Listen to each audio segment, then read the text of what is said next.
All right, we're ready to go. Hello everybody. Can everybody hear me? Okay. Am I too loud?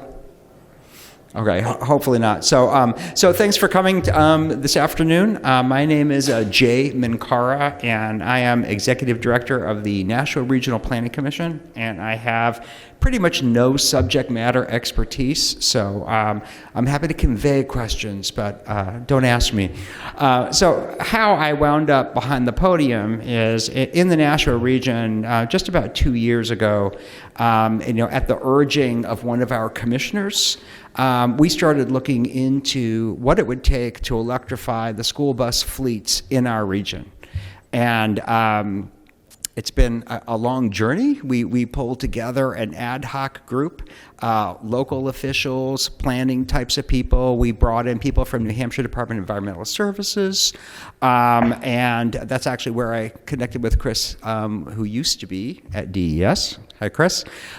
We did bring in some people from the energy side as well, from Eversource, and we've been having, as well as our providers. The largest provider in our region is First Student.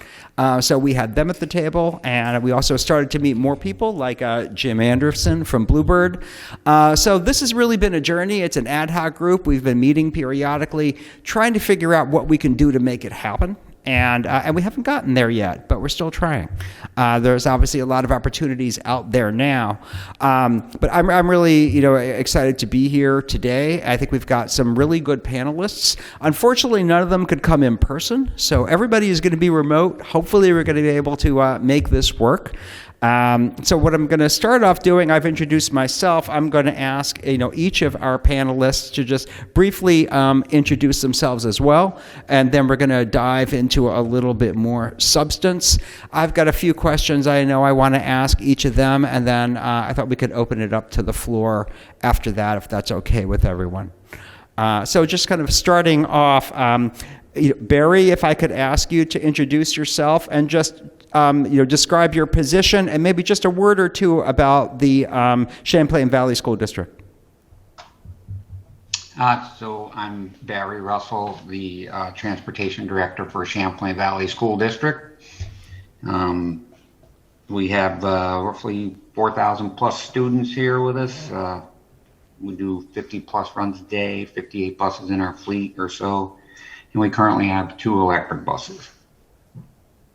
Thanks, Barry. And if it wasn't obvious, that's Champlain Valley School District in Vermont. Alex, if I could ask you to introduce yourself and maybe just say a couple of words about VEIC. Sure, of course. My name's Alex Pine. I'm a consultant with VEIC. We're a nonprofit consulting company, also out of Vermont, but I'm actually based in Maine, so we're bookending New Hampshire today, I think. VEIC focuses on decarbonizing our economy and decarbonizing buildings, vehicles, the whole 9 yards. So I work in the transportation division. We work quite a bit on school bus electrification amongst other vehicle electrification projects. Thanks, Alex. And Jim? Jay, thank you very much. I'm Jim Anderson, and I'm one of the principal owners of Anderson Bluebird Bus Sales of New England. We're headquartered out of East Providence, Rhode Island, but we handle all the Bluebird distribution through New Hampshire, the state of New Hampshire, the state of Vermont, the state of Massachusetts, and the state of Rhode Island. We are a privately owned company, second generation owner. Ship that's been in the transportation industry since 1961, and we have been affiliated with Bluebird. Bluebird is a OEM, an original equipment manufacturer of school buses in the United States, and they do lead the school bus industry in alternative fuels, nationwide as far as powertrain options for school buses. So thanks for having us. Thanks, Jim. And I understand you do have some slides that you'd be interested in sharing? I do. So do you want me to kind of put that up a little bit right now, Jay? Is that what you're thinking? Yeah, I would say yes. I think there would probably be a good time. I don't know kind of what our knowledge base is of the room, but I think this would be a good place to start. So I think you're enabled to go ahead and share your screen. Okay, all right. I'm just going to have my IT guy come in here and share my screen, and I'll put up that PDF that I had sent to Chris yesterday. So just give me a second here, please. And then while you're doing that, I am going to ask a couple of questions of some of our other panelists. So as soon as you're ready, let me know. So Barry, I wanted to kind of start with you. As you may have heard me mention earlier, we've been working locally in our region to try to figure out how to electrify our fleets. You've successfully at least launched a pilot program. And I believe I recall you saying you have 2 electric vehicles. If I could just ask, kind of, when did these electric vehicles come online, and kind of how did you get to this point? What was it? Locally on your school board? Was it you? Were there local citizens who wanted you to go down this road? How did you get to the point of actually having a couple of vehicles in operation? Okay, so we've had, this will be our second full season with the buses. We started out with the money from VW, so it was a pilot program. VIC was on board with us, and our school board has always been behind, anything green. We're here in Vermont. So we got started with it that way. The buses came. We have the 2 buses that we have currently are Lion buses. So the state wanted to diversify using Lion buses and other brands, like Bluebird and Thomas, to see how everything went. We really enjoy having the electric buses. They're a big hit with the community. We've been to several shows with them. So we're all in if we can figure out how to get more of them and make it all work. Thanks, Barry. I definitely have some follow-ups, but Jim, it looks like you are ready to go with your presentation.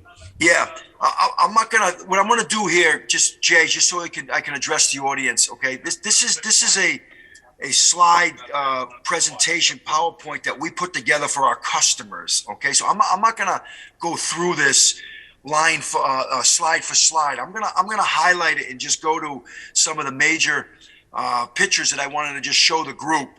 Okay, so this is kind of geared towards our sales, but again, my position today is not to be on a sales side. It's going to be more on the educational side.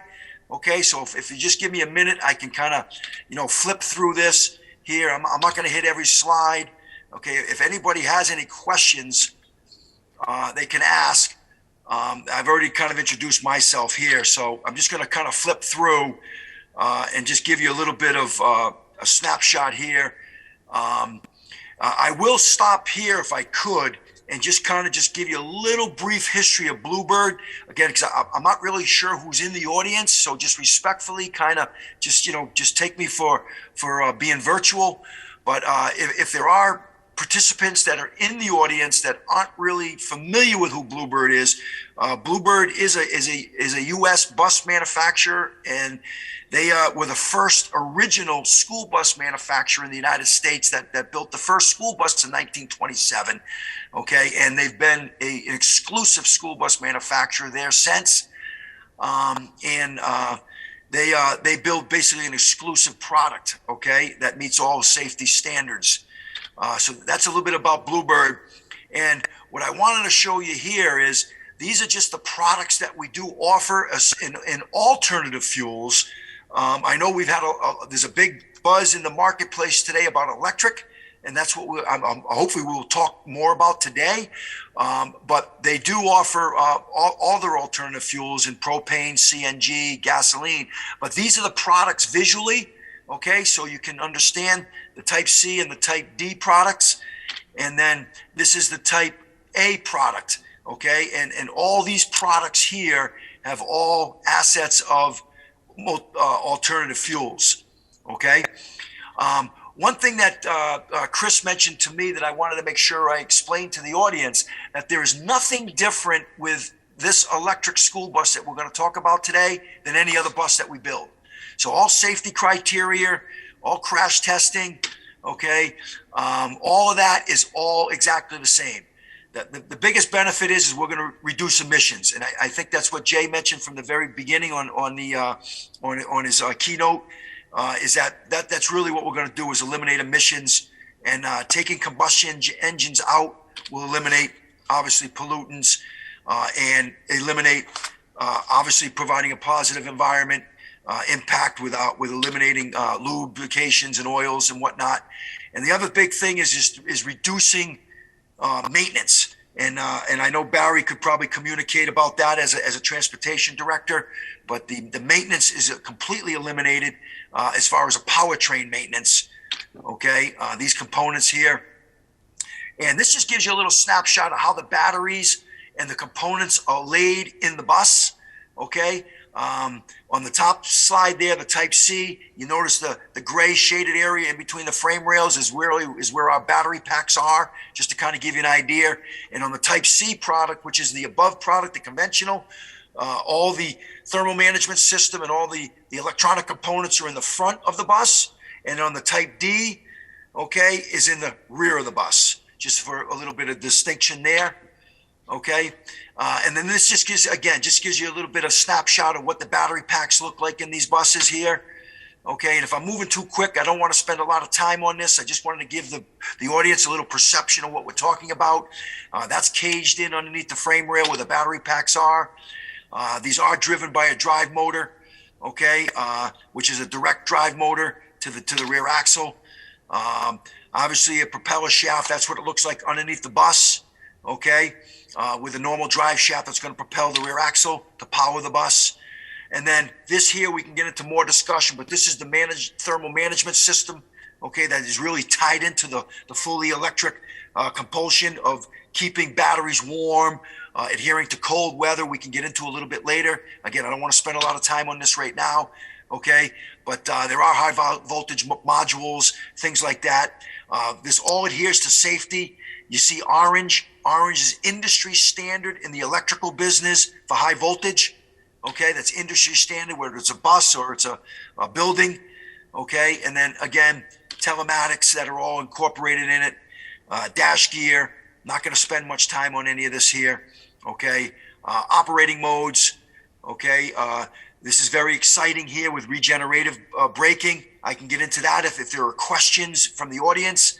But this is how we can put power back into the bus along the route. And then the biggest thing is that we want to talk about is total cost of ownership and how this reduces it. And again, Barry could probably explain that a little bit as hands-on. Okay, and then charging obligations. And we'll get more into discussion with this today. But basically, on how we're going to charge this. This is our fuel. Okay, whether it's a level 1, level 2, level 3, bi-directional V to G capabilities. We can discuss that along the way. And then this gives you a little bit of a snapshot of what kind of expenses are in, okay, for these buses here today. And then here is just really the pillars of success to be able to bring all 4 pillars together into a community, into a school district to try to make this successful deployment for school districts. And then this here is just how to obtain it. We can talk a little bit more about this, whether it's purchased, grant initiatives, municipal leasing, and how we can help here as an organization moving forward in the industry. This slide here, again, I could get very much in depth with. I don't want to get too detailed right now until I can get to the audience, but this here is really the key that makes it work on how do we get it done, how do we do it, okay? And that's kind of where we'll end up. So Jay, I kind of wanted to just give a quick slideshow. If there's anything in particular you would like me to isolate, let me know. Otherwise, I'll just kind of back off. I can either leave the screen up or I can take it down. Tell me what you'd like me to do. I think at this point you could take it down. I know I definitely have several follow-up questions. The audience may as well, but I'd say you could stop sharing. So Barry, I did want to pivot to you. Obviously, several things came up in that presentation, but just kind of starting, what level of chargers are you using, in Champlain Valley? And then I'd like to follow up and ask you about your operational experiences in operating these buses. So, I'm sorry, what was the first part about the batteries? What level of charger are you using? And I'll also ask, how long does it take to charge one of the buses? So we have the Type 2 chargers. We originally started out with one, but we eventually got to the Type 2 chargers. They take about probably 6 hours or so to fully charge. So they're a faster charger. Our other ones would take a full 8 hours to charge them. And the charging component of the whole thing has really been, it's been good and bad. So that's a big piece of this puzzle, as Jim was talking about different things. We do have issues in the wintertime with charging, only due to the fact that the grid fluctuates and what that does is it kicks the chargers off. The communications between the buses is fine, but if there's any fluctuation, it disrupts it. So it's not a bus thing. It's more of a grid thing to keep the power consistent. What was the second part of the question again? I was going to ask about the operational experience. So I just want to kind of get back to what you just said, though. You're having challenges with the grid in terms of keeping a charge? Yep. So we went through a period of time where like I said, during the winter. So when it's decent weather out or normal weather, everything works pretty seamlessly, so they're great. When we hit the winter time, we would notice that the charging units, so the bus would start to charge, and then at some point it would kick back off. So in doing research, going back and forth between the bus company or to the power company, what we finally found out, or what they finally were willing to tell me, is the fact that when the grid fluctuates, the computer system is so intricate between the charger and the bus that it kicks the charger off. So if that happens in the middle of the night, the challenge is that you come in the morning and your bus isn't fully charged. You've only got a half a charge or less. Of course, in the wintertime, they don't get as good a mileage as they would in perfect weather, which is understandable. But that was a pretty big issue. So we'll see how that goes this winter. But last winter, we had to stay on top of that quite a bit to be able to make sure that those buses got charged. You've replaced those charging units, right, Barry? That's what I remember hearing through the grapevine here. So the original ones were the slower charge, and we got those replaced with a newer one. They have done some work on them, to see if they could, keep them going. It's like they've been working fine since, but not since. They never work perfectly during the winter. We're Gotcha. hoping that.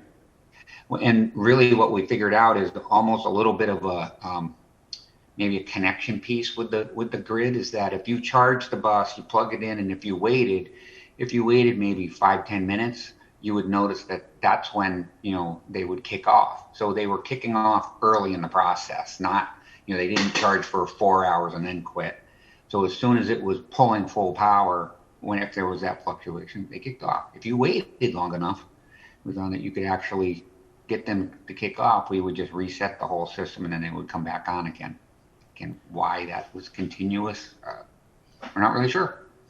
So Alex, just to provide a little additional context on that, VEIC, we interface with multiple fleets. That's the first time I've ever heard of that being an issue, where you're getting grid instability causing the bus to have charging issues. I think, Barry, when you said that's more of a utility thing than an electric bus thing, I think that's something that we're going to find out more and more as we electrify fleets, that we're going to encounter, the utility perhaps isn't providing the cleanest power, isn't providing the most consistent power in some locations. And that's certainly something that we've seen across many different technologies when it comes to electrification, that the utility, now that they're being relied on a little bit more, needs to pay closer attention to the power they're delivering to their customers. And could I add, Jay, if I could, just a little bit of background to this discussion too. What we're seeing out there is really like they said, is peak demand and peak utility demands where the utilities have certain demands that they're putting out at certain times of the day and certain times of the year. Okay. And that's challenging in between to charge these buses, and really looking at it as a cost analysis too, because the software capabilities in these chargers today can work in conjunction with the grids to be able to charge the bus at a certain time and then cut off at a certain time. And this also helps the school district manage a cost analysis of their fuel, because you got to remember, this is their source of fuel. Okay. And they're going to get billed per kilowatt of hours of use. And again, utilities manage the cost of fuel during to, what kilowatts and what type of energy is being either taken from the main grid or given out. So I just kind of wanted to add that to it, if I could. And then lastly, I'd like to add, Barry mentioned the level 2. That is the basic entry level for these buses. And the level 3 is a faster charger. It gives more kilowatt per hour, and it's really in more of a need. And again, I'm not setting an opinion, okay, but to be able to work the environments up here in New England with the cold weather, like Barry mentioned, and the warmer weather, okay, to be able to supply the fuel at a faster pace, to be able to keep the buses up and running, it's really more desirable to work within a level 3 capabilities. Because again, I don't want to get too in depth here, but there are thermal management systems and things that are taking power away from the bus, going into the power charge of the batteries, that are maintaining temperatures. So I just wanted to give you a little background information there. If I came at you a little too much there, let me know. If not, that's just a little bit of background. There certainly wasn't too much for me. I guess maybe this is my ignorance, but my assumption was always that the buses would charge overnight. Is that not the case? Let me, I could sort of answer that. Typically in the fleets that we've worked with, overnight charging is definitely sort of your baseline charging. Now, for example, we have a fleet up here in Maine that we just completed a study with. And they found that depending on the route that they were running, sometimes they would top off in the middle of the day. So they just, when the bus came back to the garage, they just plug it in for a little bit, give it a little top off, and then it could continue on its trip. Now, they had a level 2 charger. And by and large, for the whole period of the study, that was never an issue. They always had sufficient power, both for range, for the bus, and then also for all the auxiliary components that Jim was talking about. So certainly you can do it with a level 2 charger. Level 3 chargers do give you some operational flexibility, but they are more expensive. So, often what we have our fleets do that we work with is, we sit them down, we say, okay, well, what are your goals for your bus? How many miles are you planning on running? When are you going to be running the bus? And really, make sure that we're understanding what their needs are, because, why bring too much punch to the fight when you don't have to, and you can save a little bit of money.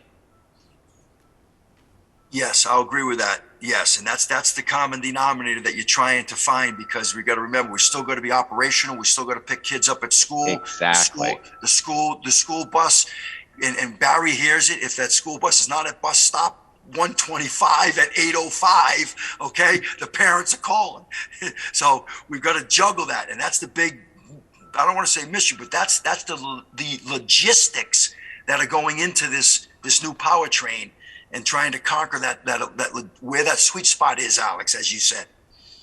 So I feel like I'm hogging the mic, but Barry, if I could ask, how long are you finding that your electric buses are holding a charge? How far can they go? And directly related to that question, could you use an electric bus on any route within your system, or do you limit them to certain routes? So we ended up getting 2 different battery packs from the current company that we're using. So we have the one set is basically a 100-mile bus. The other one's 125. They do actually make a 150. Honestly, I know it's all cost. In talking to a few people the last 2 days, to me, to make the whole system work, I guess, obviously the more distance that we can have, and simply because of New England being the factor here, is that during the winter, that helps us go further. So that being said, so the one that goes to 125, we run that bus roughly 90, 100 miles a day. In the winter time, he's pretty close to that. He gets a little more conservative. The other bus is roughly running around 50. So that one's a more in-town bus because we don't, we try not to push that power all the way to the end. We don't want it to run out, have to have it towed. So we're able to do that summer and winter, but the other piece that we have too, going back to a little bit of what Alex was talking about too, is that when we started, we were on rate 8. I'm not a energy person at all, but this is what I was told anyway. So we were at rate 8. So we had another building that was there that wasn't being, that had been torn down and the power wasn't being used. So we were able to put the 2 buses onto a different rate system. So they knocked it down to a rate 6.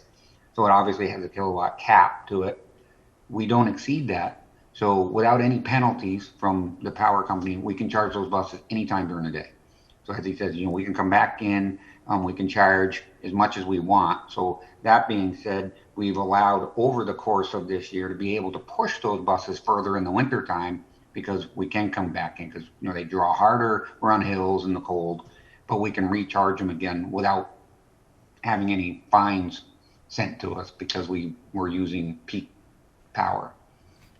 I feel like I keep going in different tangents, but I keep getting reminded of something else I want to ask about. Alex, could you just comment for people who might not understand what Barry was just saying about penalties?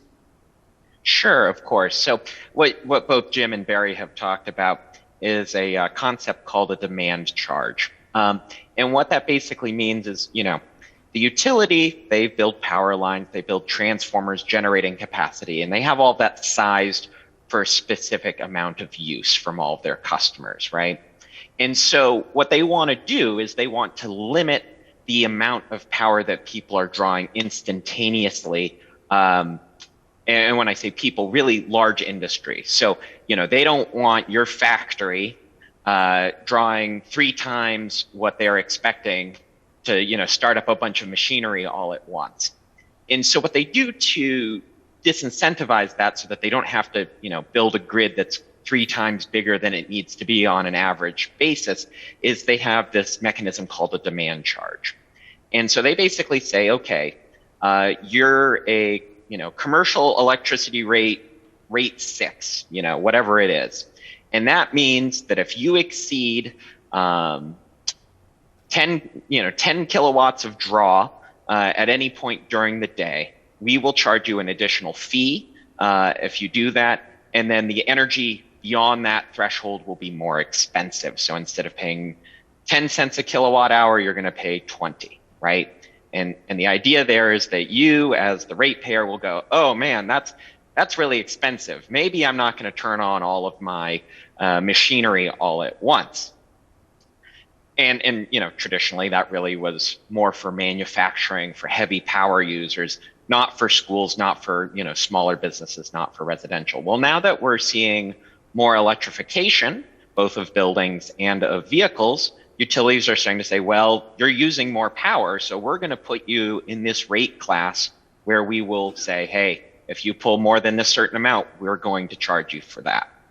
And so, that is something that you have to address with your utility, and it's very much site dependent as well as load dependent. As Barry was sort of alluding to with, hey, they had an additional meter that they could use at their depot to charge the buses, so they were able to get a different rate class, and that fit their operational model. Now,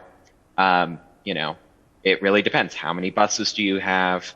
How are you using them? Do you need to charge during those peak demand times of day? Typically, these charges are like, anytime during normal business hours, they'll charge you that peak charge. And then if you're using power in the middle of the night, they don't really care. They really just want to limit you from overdrawing from the grid during peak hours. Does that add a little more color to it for you? Absolutely. Thank you for that.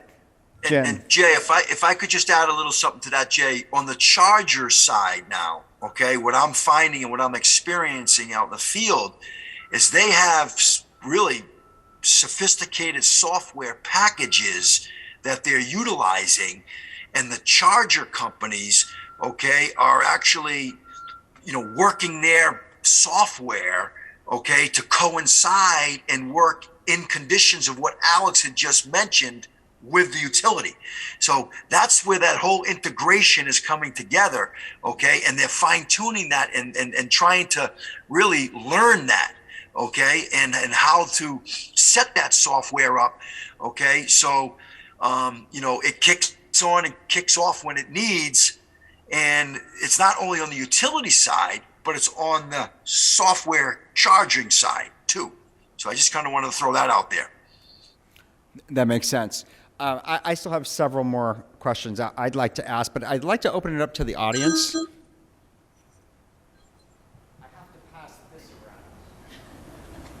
around. So I have some dollar and cents questions. So I think I saw like $290,000 for one bus, $390,000 for another bus. How does that compare with the traditional combustion engine bus that you're selling? If you could just, that might be directed towards me, I think, because I think I heard bus pricing. So Jay, could you just reiterate that, please? I think it was bus pricing was. Basically, what's the cost differential between a diesel and an electric bus? Is that a fair paraphrasing? Okay, good. Okay, traditionally the diesel buses, we're probably 2 to 3 times higher today. Okay, with a diesel-powered bus to an electric bus, and I say that range because there's a lot of factors that fall into pricing as far as component specifications and how a school district basically it specs their bus, but and that might vary, maybe 10 to 20% difference between different school districts, but on an overall base on a Type C, okay, or a Type D product, which was the larger buses, you are in the $200,000 to $300,000, up to $300,000 range difference right now per bus. Okay. So on the smaller Type A's, you're probably more closer to the $200,000 range difference between the two. So if that answers your question, and that's just for the bus itself. Then you got to take into consideration that you have costs that have got to go into infrastructure, charging, and those are all other incidental costs that add to the calculator. Okay, so then there's 2 other questions. How much do you actually save in fuel a year? And then the other question is, when are they going to reach economy of scale that the prices will drop way down? Ever? That's a great question. Okay, and the analogy I always use, okay, first of all, I don't have a timeline just yet, but the analogy I always use, a primitive analogy, is we all remember when the flat screen TV came out years and years and years and years and years ago, and it was, X amount of dollars, and now today you see them on every street corner at minimum amount of dollars. So we do feel that the economies of scale will equalize. It will drop. I think when battery technology gets a little bit better and it gets a little bit more fine-tuned for longer range, demand and supply starts to meet each other somewhere in that middle. But for me to sit here and tell you that we can put a timeline on it, whether it's 24 months, 36 months, 60 months, 84 months from now, the industry has not caught up to that equilibrium just yet. And we do know that EPA and federal incentive money is really what is paying the gap between consumers' normal budget and what they need to do to be able to get into one of these electric buses. Does that answer your question? Other questions? Well, fuel savings was the other. Oh, we'll come back to that one, yeah. That was going to be my question. One piece is about the mechanics, and I know that, we have an EV, and we don't have to bring it to the mechanic because it doesn't, like you were mentioning, have all those components. And so I'm wondering not only what are some of your fuel costs, but what are some of your costs related to mechanics? And also, is there a demand? So that's the first question. Second question is, I know that it's really hard to get an electric vehicle in New Hampshire right now. People drive all over the place to get them. Is there the same demand that's like ahead of the market for these buses, or is it like, do you have more orders than you can fill for buses, or is it kind of is there a lag in that ordering? So maybe we could start with the first part of the question, and I think I'm going to start with Barry, and then maybe we could shift to you, Jim. Barry, could you talk about your cost savings or cost experience that you might have in terms of vehicle maintenance, and are you experiencing any savings on the fuel side with the electric vehicles? Yeah, so on excuse me, unfortunately for I don't have the the savings on the fuel side 100%. We did we reported to the EIC on a regular basis over the mileage and things that we were doing. As far as the maintenance side of the bus, again, just as Jim can contest to, it's very low. And we did have some issues with one bus. The other bus didn't have any. It was never on the electrical side, which is kind of funny. I mean, it wasn't the electrical motor itself. If everything runs perfectly, the maintenance is awesome because you don't have all those mechanical pieces in there running. You go through and make sure your brakes, things and stuff like that are great. They don't use brakes very much at all anyway. They regenerate power, so they slow down on their own as you let off. So yeah, maintenance-wise, general maintenance in our garage was minimal at most. So that was a huge savings for us there. Alex, it looks like you might have a comment on that as well. Yeah, I do have a slide from a study that we did, but that actually covers fuel costs. So I could throw that up on the screen if folks want to see it. Absolutely. Let's do that. Okay. All right. Can folks see that window? Yes. Not in presenter view here, but can you put it in any show case, mode, you can see here, this was over the course of this last school year, so 2021, 2022. And we have the blue bar, which is our baseline diesel. So this was a conventional diesel bus running a similar route during the same time. Hey, we have the energy cost Alex, can for you hear the me? electric bus. Oops. Just real quick, can you put it into full screen mode so people can see for it? the electric bus, and then we have a gray bar showing the savings. Now, you can see, diesel price... Alex, could you put that in full screen mode so it's a little easier to see? Sure, of course. Let's see.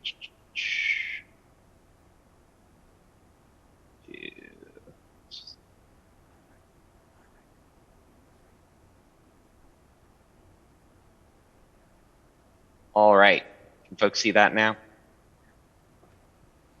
It's better, yes, but you'll have to explain the bars. Yeah, so let's see. Oh, a little too far there. So you can see the bars here. We have the blue bar, which is our baseline diesel. So that was a bus that was running during the same time as the study, similar route. We have the orange bar, which is the quote unquote fuel cost for the electric bus, and then the gray bar that shows the savings in between the two. Now, you can see here in the early part of the study, we had fairly reasonable diesel prices. They weren't very high. There was still, a pretty good savings, about, up to 50% during that time. And really the savings were dictated by, on this particular electric bus, it actually has an auxiliary cabin heater because, here in Maine it gets fairly cold. And that cabin heater ran on diesel fuel. So if the cabin heater was on, that actually drove up the cost of operation a bit. However, when you look later on in the study, you can see this is where gas prices started to go up due to global factors. And you can see the savings just went through the roof.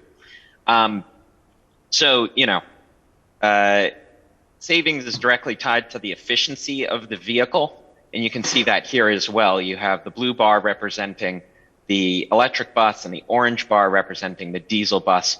You can see on an energy unit per energy unit basis, the electric bus is double at minimum more efficient than the diesel bus.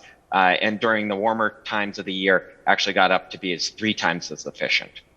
And then I'm also going to talk a little bit about the maintenance savings. So during the course of this study, both the diesel buses and the electric bus went into the shop for maintenance, things like that. And so because the diesel buses were older, we stripped out all of the maintenance for the diesel buses that was related to age. You know, they were a couple years older than the electric bus, so we didn't feel that was a fair comparison. So we just looked at it on a, you know, sort of fluids, filters, consumable items basis, right? And what we found with that is that the diesel buses were around $2,500 for a year worth of fluid maintenance, where the electric bus, they needed to buy some fluid to diagnose some problem they were having with the suspension system. So there was a little cost there. It was about $500. That was covered under warranty. So if you include that fluid cost, we're looking at, you know, a factor of 5. If you don't include that fluid cost, then you're, you know, looking at basically no maintenance cost over the year for this bus beyond, you know, paying for a vehicle inspection, things like that. So I hope that provides a little bit of extra detail on how an electric bus can save a school district some money. So if folks want to see it, we can go back to this. Again, you can see here, cost of fuel going up directly tied into the savings on the bus. So yeah, pretty dramatic savings over the course of this study. Just as a direct follow-up, has VEIC or, and Jim, maybe this is for you too, or anyone else out there that you're aware of, done an analysis of cost savings, including fuel and maintenance, over the useful life of a vehicle? I could jump in there if you want, Alex, just to kind of give you what our rule of thumb is. I don't want to say our rule of thumb, but what we're kind of, you know, seeing out in the field, you know, because you're absolutely right, Alex. There are no lubrications in this bus. There's no fluids. We have a little bit of antifreeze to keep the batteries cool and keep them warm. Okay. We have a little bit of power steering fluid, and you know, we've got a little bit of gear lube in the rear axle ratio. In the rear axle. Those are the only fluids we have. But on a general overall maintenance, okay, because we got to take into every consideration, like Barry knows, tires, you know, brakes, shock absorbers, windshield wipers, you know, all the stuff that goes in on an annual basis, okay? We really are seeing anywhere between, you know, a 60, and I don't want to get too strong at 80, okay? So why don't we just settle in around 70? But we're seeing anywhere between a 60 and a 70% savings, okay, annually per bus, okay, is what we're seeing. And that's taking in all cost of ownership on that, okay? And that's a substantial savings when you're operating a fleet. Barry can attest to that. And when you start getting north of 50%, you start getting up closer to 70%, which we are seeing in certain areas. That is budget money that's being saved. Okay. You got to remember that you still have panels, you still have, you know, glass and lights and electrical and tire wear and things like that are going to be, and like Barry mentioned, that's getting even better. Tires are wearing better, probably, Barry, I'm sure, on those buses. You're not getting as much chip, you're not getting as much chirp, you're not getting as much torque, you know, coming out of the driveline torque and brakes and things. So that's what we're seeing, to give you some heads up out there. Okay, closer to 70% overall.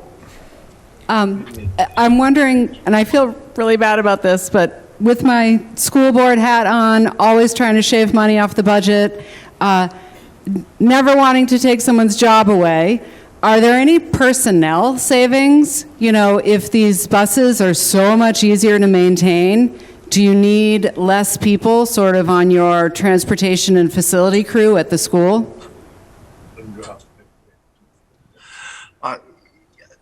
Jay, could you repeat that question, please? The question is it given that the maintenance, there's much less maintenance on the vehicles, obviously we'd be talking about larger fleets, but could a school district anticipate labor savings in terms of maintenance? Can the school district interpret what, please? Excuse me? Could you expect to see a savings on labor because of the need to service the vehicles less? Oh, no question about it. I mean, I think Barry could probably attest to that. I let him speak to that. But savings on labor? Oh, I mean, the diagnostics, and I'm just going to talk a little bit of my mechanical background. I mean, the diagnostics and the labor time that's going into fixing diesel emissions today, and the downtime, and I see Barry shaking his head, and the driver problems, the labor, phenomenal savings in just labor itself. Barry, why don't you take that lead a little bit and talk about that? Yeah, I mean, you know, we've ventured into some other things, but absolutely, you know, because the diesel buses, you know, great in their own way, but they are prohibitively expensive to keep on the road. You know, they consistently have problems because of the DEF systems on them and the things that we have to do to keep them running as clean as they are, whether they're new, 10 years old. We have buses, you know, 12 years old in our fleet. Doesn't really matter. They all are in the shop on a regular basis. And sometimes we have to send them over to other shops to get fixed because it's just the technology in them is high, and it's hard to get some of these things fixed. To have all of the computer systems that we would need to be able to diagnose them, we can't afford to have all that stuff on. So, you know, if I was closer to Jim, I'd be sending it to his shop to have it fixed, you know, because we just can't have these monster computers to be able to fix everything the way that they need. But the diesel is by far the most expensive to keep on the road. And also, too, to add to that labor cost question, Jay, is a standard warranty on a diesel engine or a gasoline engine today is about 5 years. These batteries are 8 years on a standard. So just to kind of give you some heads up that they've given a longer battery warranty life. Okay. Thank you. Other questions? Yes, ma'am. I just, also on a school board here. I just want to confirm that you had originally said that the cost of a diesel bus is $200,000 to $300,000 more than the electric bus. I want to make sure I got that right. It's the reverse. It's the reverse. Okay. I know. I'm like, okay. Well, that's a good deal. What is it? Can you speak to the life of an electric bus versus the life of the diesel bus? So if you didn't hear the question, can you, is there a difference between the life expectancy, I guess I'll say, of an electric bus versus a diesel bus? You want me to take that, the life expectancy? Sure. Okay. Basically, let me kind of just trim it down. The shell of the bus is exactly the same. So we're going to get the same life expectancy out of the shell. When I talk the shell of the bus, the body, the frame rails, the metal criteria that's on the bus, that's not changing. And I think, Barry, you can attest. I mean, I don't know if you guys are 10, 12-year life expectancies. Usually in this neck of the woods is about a 10-year turn. Okay. Mm-hmm. We are not going to see any difference, okay, in life expectancy to the shell. What we don't know yet, and we don't know the life expectancy of the batteries, okay, we are too premature. We do know we have an 8-year coverage on batteries, so we do know that we're going to be able to operate them for 8 years. We feel that the battery is going to have a lot longer life left because our statistics tell us that there's probably going to be a good 80% life of the battery left for storing energy after an 8-year cycle, depending on a 3,000 key cycle, charge cycle up and down on these batteries. That's what we're talking about from the industry. So my opinion is, and it's only an opinion, I don't see any reduction in age. If anything, I might see longer age, but I just want to be clear that we don't have that statistic out just yet to be able to know. And then I'll let Barry kind of speak from there because he operates a fleet and kind of maybe, Barry, you might have some comments on life expectancy on what your existing fleet is. Yeah, just to add to that is, just like Jim said, the biggest hurdle is not the actual drivetrain as much as the body. The body's not going to change. So we hit 10 years here in New England, and most of the buses are on their last leg, and it has nothing to do with the fact that the diesel motor is dead, or I don't expect the batteries to be dead. The rest of the bus just can't take New England. They get so much salt and all that stuff on the roads, and they just deteriorate the bodies and things. But the positive would be for for us, thinking about the electric buses is that the batteries can be used after the bus is gone. So if we turn that bus over in our school systems, maybe our garage or our schools themselves have turned to battery power, we can have them for storage and charge different things there, so as we do with our homes now. So that certainly makes them more reasonable to think about using them for the 10 years and then discarding, where as I took 2 buses to the junkyard yesterday, and they're both were 12, one was 13 years old. They're done. They're not worth anything. And that's sad to think that you've paid what we've done. And then, the motors were still good, but the bus itself was not viable to stay on the road. And let me just add to that, if I could, Jay. Barry hit a good point. I just want to make an analogy to the general public that's there today. Very similar to a storage fuel tank. Okay, you go to the DPW or you go to the schoolyard and they have or your storage propane fuel tank that's outside. Okay, what we're seeing is, and we're talking in the industry right now, is that since these batteries are so large and they can hold energy, is to build your own battery storage bank. Okay, which means that you can harness energy, store the energy, which takes you off the grid. Okay, and the bigger bang of battery storage you can get, the more energy you'll have available to take you off the grid. So this is what we're talking about in the field today for future. So I just kind of wanted to add that in on that analogy that Barry mentioned as far as storage. Thank you. Other questions? I'll start with you. Go back to you. This may be a silly question, but for Barry, where did you install your chargers? And then as a follow-up, maybe for either Jim or Alex, have you seen any examples of school bus pilots that install chargers somewhere other than the school? Like you mentioned working with First Student at one of their depots.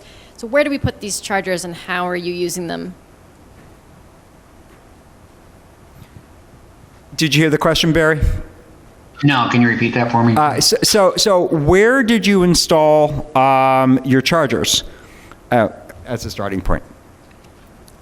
So the 2 chargers that we have are installed at one of our schools. So, my district, we have 5 schools. There's 4 grade schools. And so we chose the particular school because it had the most diversified fleet there, whether there were some hills or regular places. And it also was the easiest place for us to tap into the power grid, to be able to set the chargers up. We do have one additional one that we've added. We actually added it at our shop, at the main depot, just so that when the buses are there for service, if they're sitting around, we can go ahead and make sure it's got 100% charge before it leaves out.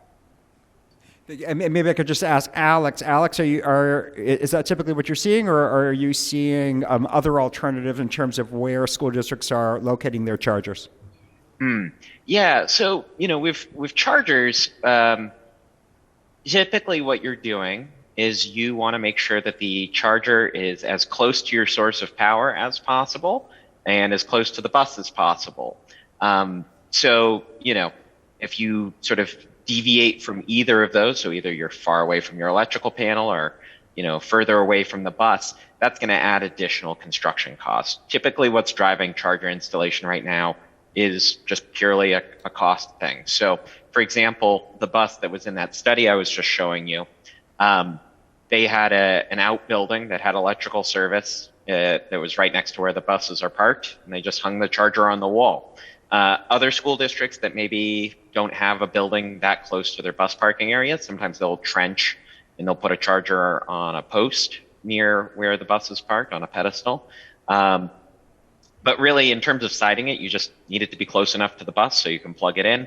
And the closer it is to the electrical panel, the lower the cost is going to be for that installation. Thanks, Alex. I think we had another question here. Mike. Sorry, I have 2 questions. One is, what's going to be the break point where, the selling price of the bus becomes more economical than a diesel bus is now? You know what I mean? So when's that point going to happen that it's cheaper to run an electrical bus for a school district than the diesel bus? What price will that point be? I don't think you heard it.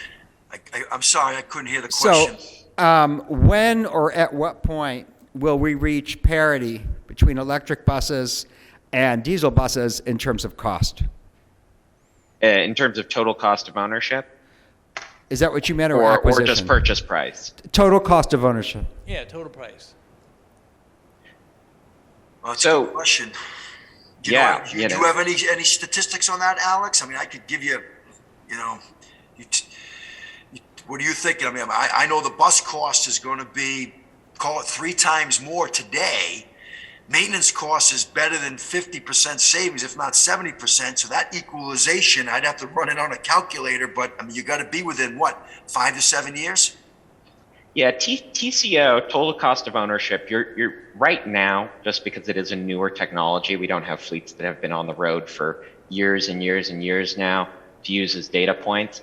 You're going to be making some pretty big assumptions to figure out what that number is. And a lot of that question really is dictated by fuel price, right? Like that is really the meat of your savings on TCO. Fuel costs, and then, if we do get a reduction in the cost of a vehicle. Reduction of cost of vehicle, I think that's definitely going to happen, but I think that's going to be a more gradual trend. So I think really the question here is, what are we going to see for fuel prices in the future? Now, if we take a sort of short-term view of what we've seen with fuel prices going up, yeah, I think you're going to see a TCO that's similar to what Jim was just saying.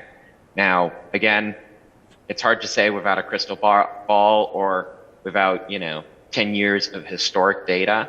But basically, I think what the question is, when will your fuel savings equal that price differential between the diesel bus and the electric bus? And so if we're looking at, a couple $100,000 difference, $300,000 difference, and what we were seeing for fuel savings, probably around, what was that? I think you mentioned $2,500 annually.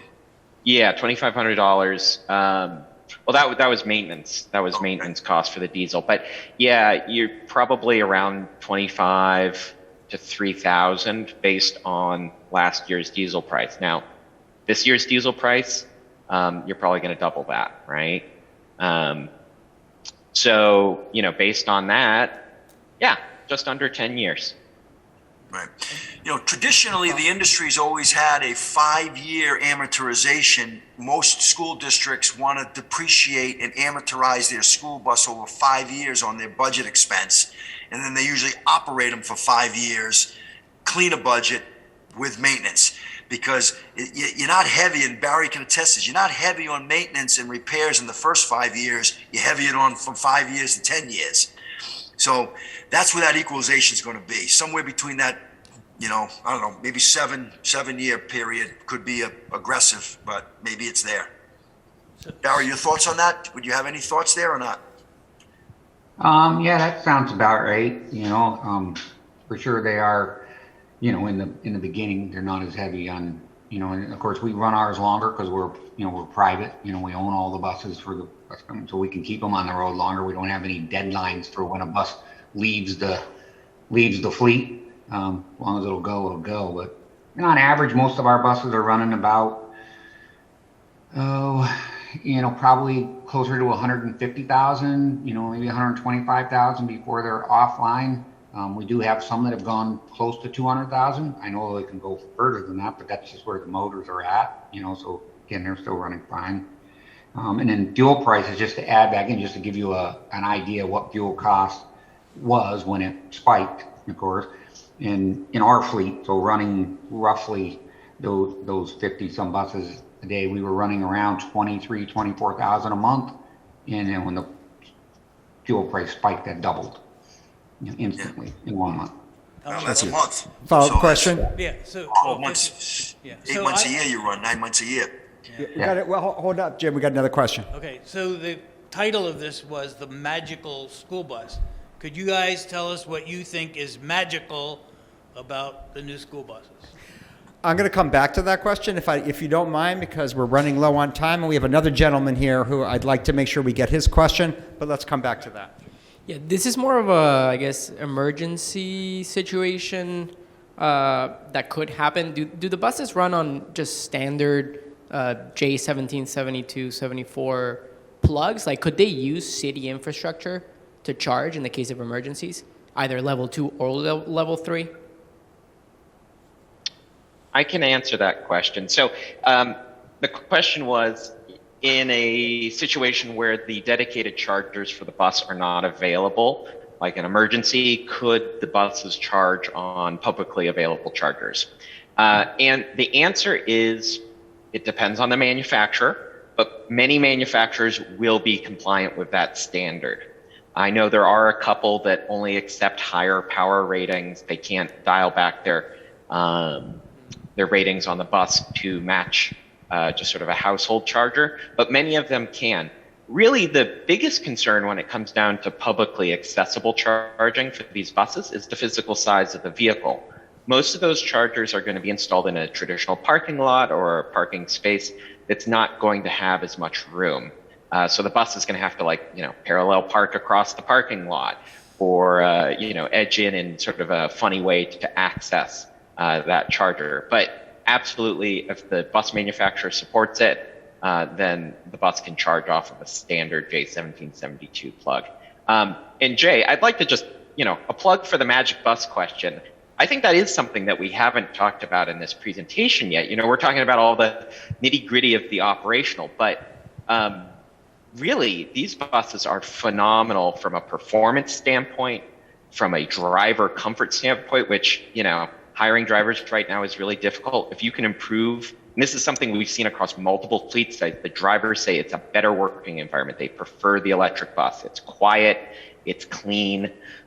They don't have to deal with, exhaust coming in the windows. On older diesel buses, you can actually have 5 times the amount of pollution inside the bus than you do outside. So both the kids and the driver are getting exposed to diesel fumes, which are a known carcinogen. When they're in that situation. So there are a lot of benefits to adopting electric buses outside of just, the fuel cost savings, maintenance savings, and operational ease. Thanks, and just to add that to that real quick, Jay, on Alex, his point. I mean, I drove one this morning, okay? The torque and the acceleration is phenomenal. Okay, I mean, when you put your foot into the pedal, as they used to say, the pedal to the metal, I mean, this thing takes off. Okay, and it's, on our bus, it's a direct drive, motor to rear axle, no transmission slip, nothing. So I can hear what Alex is saying with his studies, because the drivers do like the acceleration and the power that you get out of these things. Yeah, I have personally been plastered to a seat in a electric school bus. The driver wanted to make a point about how fast they were and just floored it. And they offer significantly better performance over a diesel bus. So that's something to keep in mind. I mean, Jim, what's sort of a typical, 0 to 35 time for a diesel school bus? 10, 15 seconds, 20 seconds? From a dead stop. I've never had one on a dragway. You follow me? But I mean, I would have to think. I mean, Barry, what do you think? From 0 to 35 miles per hour on a diesel? I mean, you got to be at least closing in on 10 seconds. I don't think. I would think so. Maybe a little bit more, like you said. We had one side by side. I was in the bus this morning. I don't want to take up much of your time here. I know we're getting close here, Jay, but I had my driver this morning in the bus with me, and he said, Jim, I was at a red light 2 days ago, side by side with a diesel tractor, and he said, I left him in my dust, and I didn't even try to come out of it. He said, all I did was just put my foot in the throttle, and I was gone, and he was still coming up. So, good things to come. So we are at time, but before I ask you to follow up on that Magic School Bus comment, just very, very briefly, I realize we didn't get to the second half of somebody's question. If I wanted to order an electric school bus today, what's my turnaround time? How long am I going to have to wait? If we ordered one today, we have good production. Okay, Bluebird, we could put a bus out right now. If you guys ordered a bus today in October, okay, we will have that bus built pending supply chain, okay, without any interruptions. But right now we are in a 6 to 9 month turn right now. Okay. That's where we are. So if we ordered today in October, call it November 1st, we'd have your bus probably running sometime in probably May. That's pretty amazing. We are at time. I know I have many, many more questions and many things that we didn't get to, including talking about, we really didn't talk about sustainability. We haven't talked about clean energy. We haven't talked about vehicle-to-grid technology. There's so many more things I want to say that I feel like we need another session. But if I could just ask, to follow up, Jim and Barry, very, very quickly, just in a few words or less. So, Magic School Bus, where's the magic that you see? Silence. They're phenomenally quiet. They're great. What's magic, Jim? Magical words. If there are any golfers that are in the audience, picture you driving yourself a bona fide large golf cart. Barry, any final thoughts, Barry? Yeah, I mean, for me, because I am able to go out there and drive them, the kids actually love them. And, the routes that they're on, the parents are excited about them, but it's really interesting to see that the kids are so excited about riding on an electric bus. Like I said, they are very quiet. It's easier to control the environment that way. And they just love them. They really do. I take them around on different routes for different, just so that the other kids can experience it because they're on designated routes. But I do it every now and then myself, and they just go crazy over it. They jump up and down. I'm on an electric bus. And I just want to close here, Jay, if I could. And Chris Skeglin made a great analogy yesterday for me. And he says, to get to the top of the rose, you got to go through the thorns. Not everything is easy and as rosy as that we are talking about. They're here. We are believers in them. But let me tell you, there is, we are having our growing pains. Okay. And we do have a complete industry that we're changing and a complete educational position to the market. So, like Chris mentioned yesterday, you got to get through the thorns to get to the top of the rose. So, well, thank you, Jim. I think that was a great way to end. And thank you, Barry. Thank you, Alex. I certainly enjoyed this, and I learned something as well. So, hope everybody did too. I wish I was up there with you guys because I would have loved to see the audience. And it was so hard doing this through this. I don't know what you guys feel like, but you can't really see the audience. But thank you so much for being a part of it today. Thank you. Good job, panels. See you all around. Yep. Good job, Alex, Barry. Thanks.